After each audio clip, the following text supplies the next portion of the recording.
Friends, welcome to blueberries kitchen. Blueberries கிச்சனில் இன்றைக்கி நம்ம பார்க்க போகிறது என்னென்னா, ஒரு கோட்டயம் ஸ்டைல் ஃபிஷ் கறி ரெசிபி தாங்க. நல்ல புளிப்பாக காரசாரமான ஒரு ஃபிஷ் கறி ரெசிபி தாங்க இன்றைக்கி நம்ம வீடியோவில் பார்க்க போகிறோம். இப்போ வாங்க நம்ம ரெசிபிக்குள்ளே போகலாம். இப்போ நம்ம கோட்டயம் ஸ்டைல் மீன் குழம்பு பண்ணுறதுக்கு முதல்ல நம்ம புளியை கொஞ்சம் தண்ணியில் ஊற வச்சு எடுத்துக்கலாங்க. அதுக்காக நான் ஒரு கப் அளவுக்கு தண்ணி சூடாக்கிறதுக்காக நான் அடுப்பில் வச்சுருக்கேங்க. இது இப்போ ஒரு கொதி வரட்டும். ஒரு கொதி வரவும் நம்ம இதில் குடம்புளியை சேர்த்துக்கலாம். கேரளா பக்கம் மீன் குழம்புலலாம் இந்த மாதிரி புளி தாங்க சேர்ப்பாங்க. இது வந்து குடம்புளின்னு சொல்லுவாங்க. இப்போ நமக்கு தண்ணி கொஞ்சம் கொதிக்கட்டுங்க.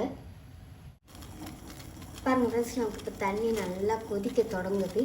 இப்போ இந்த ஸ்டேஜில் நம்ம இப்போ இந்த புளியை இதில் சேர்த்துக்கலாம். ஒரு கொதி வரவும் நம்ம அடுப்பை அமுத்திடலாங்க. இப்போ ஒரு கொதி வந்துச்சுங்க. இப்போ நம்ம அடுப்பை அமுத்திடுவோம்.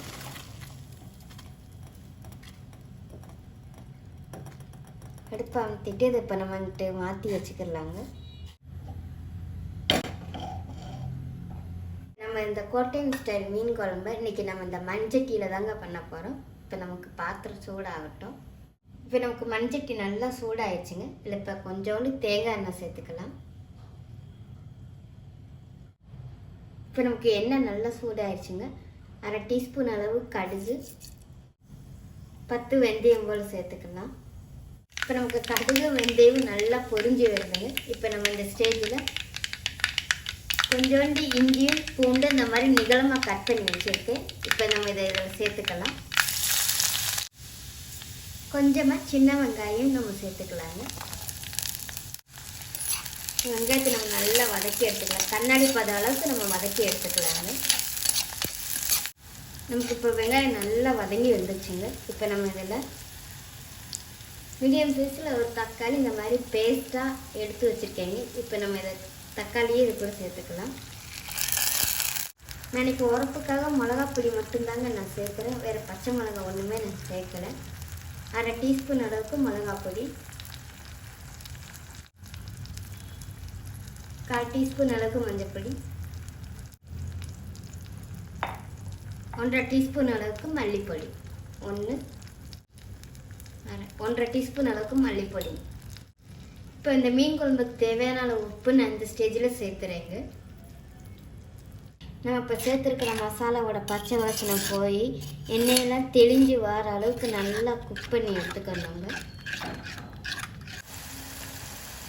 பாருங்க ஃப்ரெண்ட்ஸ், நான் சொன்ன மாதிரி எண்ணெயில் நல்லா தெளிஞ்சு வந்துருக்கு. இப்போ நம்ம இந்த ஸ்டேஜில் நம்ம அங்கிட்டு ரெடி பண்ணி வச்சு இந்த குடம்புளி தண்ணியை சேர்த்துக்கலாம். நம்ம இதில்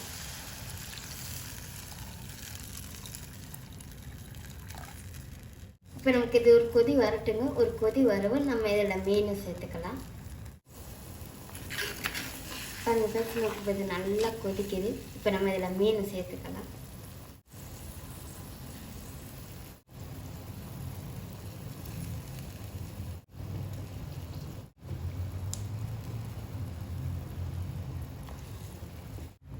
ஒரு 5 நிமிஷம் மூடி போட்டு நல்லா கொதிக்க விட்டு எடுத்துக்கலாங்க. நம்ம இப்போ 5 நிமிஷம் ஆயிடுச்சுங்க. இப்போ நம்ம ஓப்பன் பண்ணிக்கலாம்.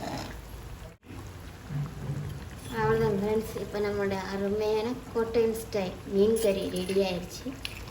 இப்போ நம்ம அடுப்பை அமுத்திக்கிடலாம். அடுப்பை அமுத்துறதுக்கு முன்னாடி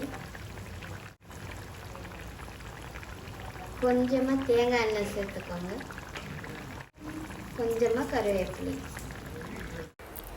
அவ்வளோதான் ஃப்ரெண்ட்ஸ், இப்போ நம்மளோட அருமையான கோட்டயம் ஸ்டைல் ஃபிஷ் கறி ரெடி ஆயிடுச்சு. இந்த ரெசிபி உங்களுக்கு பிடிச்சிருக்கும்னு நினைக்கிறேன்.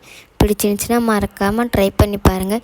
நிறையா கேரளா ரெசிபிஸ்லாம் போட்டிருக்கேங்க, மறக்காமல் போய் பாருங்கள். தேங்க்யூ.